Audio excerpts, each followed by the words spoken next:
നല്ലയോ. ആരിതാ വരുന്നു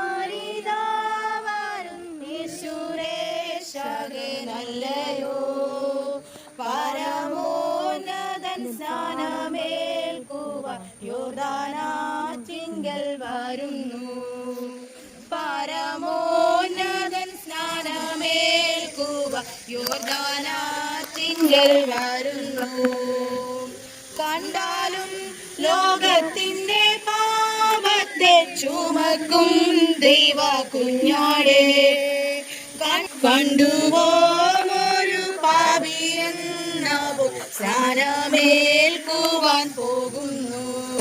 ഞാൻ ചോദിക്കുന്നു, ആദാമ്യവർഗത്തിന്റെ പാപത്തിന്റെ പരിഹാരമാർഗം ഇന്നേക്ക് 2000 വർഷങ്ങൾക്ക് മുമ്പ് സ്വർഗത്തിലെ സകല മഹിമകളെ വെടിഞ്ഞ് താണഭൂമിയിലേക്ക് ഒരു മനുഷ്യനായി കന്യക മറിയത്തിലൂടെ ജനിക്കുകയും 30-ാമത്തെ വയസ്സിൽ യോർദാൻ നദിയിൽ യോഹന്നാന്റെ കൈക്കീഴിൽ സ്നാനമേൽക്കുകയും 3.5 വർഷം യേശുക്രിസ്തു അത്ഭുതങ്ങളും അടയാളങ്ങളും വിവിധ വീര്യപ്രവർത്തികൾ ചെയ്ത് രോഗികളെ സൗഖ്യമാക്കി, ഭൂതങ്ങളെ പുറത്താക്കി, മരിച്ചവരെ ഉയർത്തെഴുന്നേൽപ്പിച്ച് 33 വയസ്സിൽ ദിവസമലയിൽ പീലാത്തോസിന്റെ പടയാളികളാൽ പിടിക്കപ്പെട്ട് വിസ്തരിക്കപ്പെട്ട് അവന് ഇരുകള്ളന്മാരുടെ നടുവിൽ ആകാശത്തിനും ഭൂമിക്കും മധ്യേ ക്രൂശിച്ച് യേശു മരിക്കുകയും 56 കല്ലറയിൽ യേശുവിനെ അടക്കം ചെയ്യുകയും 3-ാം ദിവസം കല്ലറകളെ ഭേദിച്ച് ഉയർത്തെഴുന്നേറ്റ്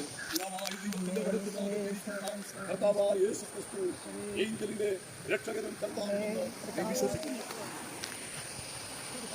പിതാവിന്റെ വലത്തുഭാഗത്ത് ദൈവസഭയ്ക്ക് വേണ്ടി യേശു മധ്യസ്ഥ ചെയ്യുകയും തനിക്കായി കാത്തു നിൽക്കുന്ന വിശുദ്ധന്മാരെ ചേർക്കുവാൻ കർത്താവായ യേശു ക്രിസ്തു വേഗത്തിൽ വരുമെന്ന് ഏഞ്ചൽ വിശ്വസിക്കുന്നു. വിശ്വസിക്കുന്നവരെ സ്നാനപ്പെടുത്തണമെന്നുള്ളത് ദൈവത്തിന്റെ വചനം ആകയാലും ഏഞ്ചലിന്റെ വിശ്വാസ വാക്കുകളാകയാലും ഇന്ന് പ്രിയ ഏഞ്ചലിനെ പിതാവിന്റെയും പുത്രന്റെയും പരിശുദ്ധാത്മാവിന്റെയും നാമത്തിൽ ഈ ജലാശയത്തിൽ ഞാൻ സ്നാനപ്പെടുത്തുന്നു.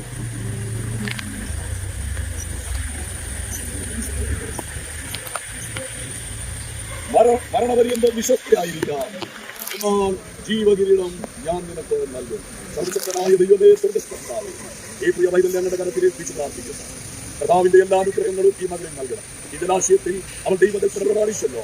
ഒരായുസ് മുഴുവൻ യേശുവിന് വേണ്ടി ജീവിച്ച് കർത്താവിന്റെ അങ്ങയുടെ നാമത്തിൽ പിതാവിന്റെയും പുത്രന്റെയും പരിശുദ്ധാത്മാവിന്റെ നാമത്തിൽ പ്രിയ ഏഞ്ചലിനെ ഞാൻ അനുഗ്രഹിച്ച് പ്രാർത്ഥിക്കുന്നു. ദൈവം അവളെ അനുഗ്രഹിച്ചതിനായി സ്തോത്രം. യേശുവിൻ പരിശുദ്ധ നാമത്തിൽ ജയം ജയം ഹല്ലേലൂയ, ജയം ജയം എപ്പോഴും യേശുനാഥ നാമത്തിനു ജയം ജയം എപ്പോഴും, യേശുനാമത്തിനു ജയം ജയം എപ്പോഴും. സത്യത്തെയും ലോകത്തെയും ക്രൂശിന്മേൽ താൻ